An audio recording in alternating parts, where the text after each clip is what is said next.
Ito yung niluto kong roasted chicken. Yan.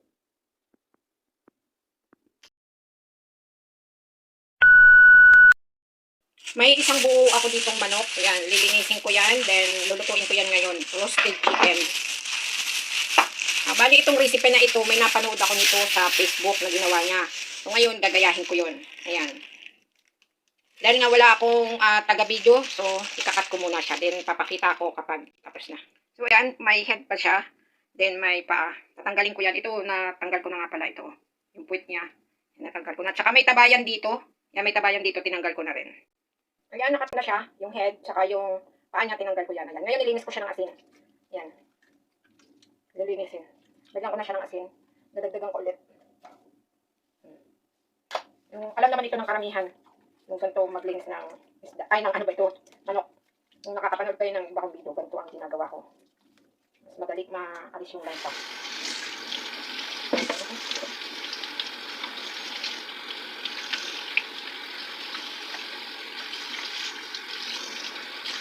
Inalis ko nga pala yung lahat ng laman-laman niya sa loob. Ayan.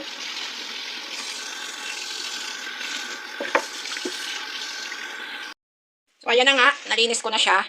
Ayan. Biniya ko siya as parang butterfly ba. Yung sa napanood ko, hindi niya tinanggal yung chicken feet.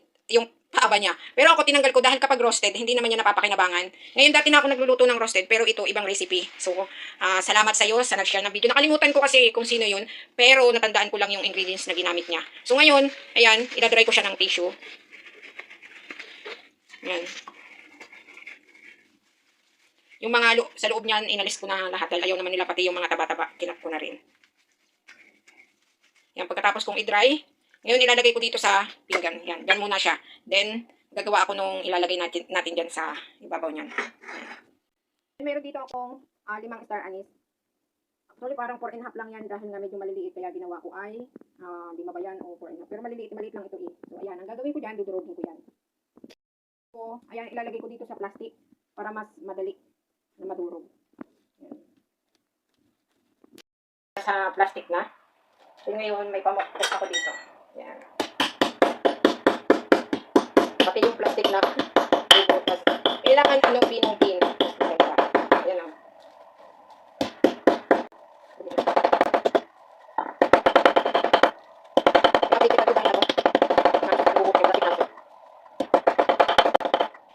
Yan. Pino na. Salin ko dyan.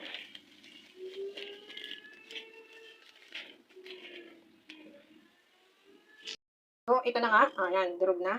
Ngayon, lalagyan ko siya ng asin.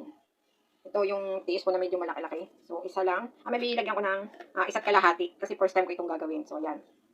Isa't kalahati dahil isusuko siya ng 45 minutes bago ko lutuin. Ayan, dinagdagan ko pa pala ng konti. So, kayo na lang ang magkalkula. Actually, ano lang naman, depende sa laki ng manok ninyo yan. So, ito yung chicken. Ayan.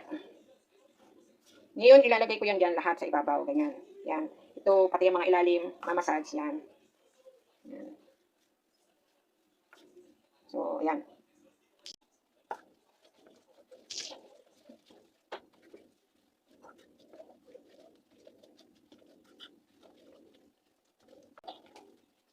Bali yung kasi nga pala, naging 2 teaspoon na.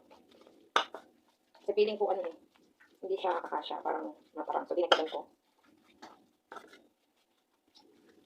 Pati nga pala yung ilalim, ayan, nilagyan ko dito. Salamat nga pala sa nag-share nito. Gumagawa na ako ng roasted chicken, pero iba yung recipe na. So, ito first time kong gagawin.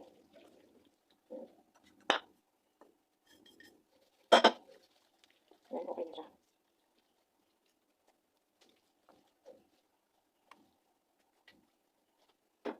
Ayan, mayroon lahat ng part. So, stay ko muna yan ng mga 20 minutes.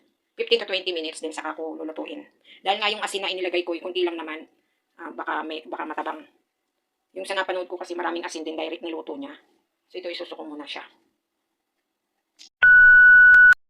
Ayan, inilagay ko na sa tray na may foil. And then, ngayon, One eternity later. Ay, initin ko muna siya ng 5 minutes. Ayan, na-open ko na. Preheat, 5 minutes.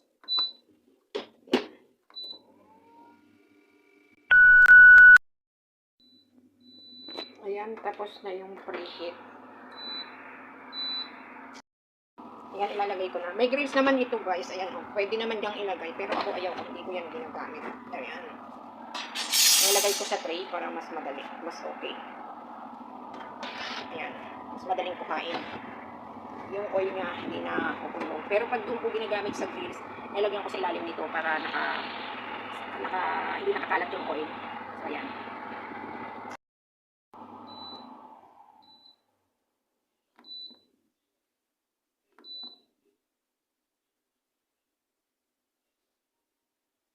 Siset ko siya sa 180.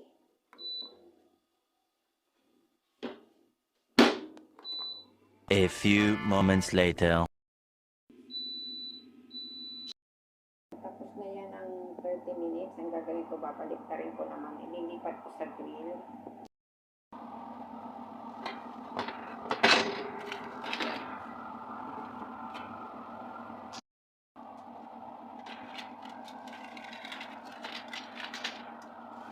Ayan.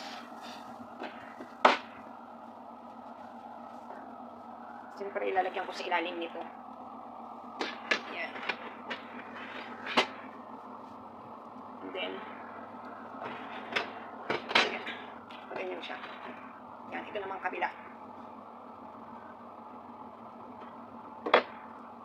Yung kabila naman ang aking luluin. Another 30 minutes sa kabila. Kabilang side.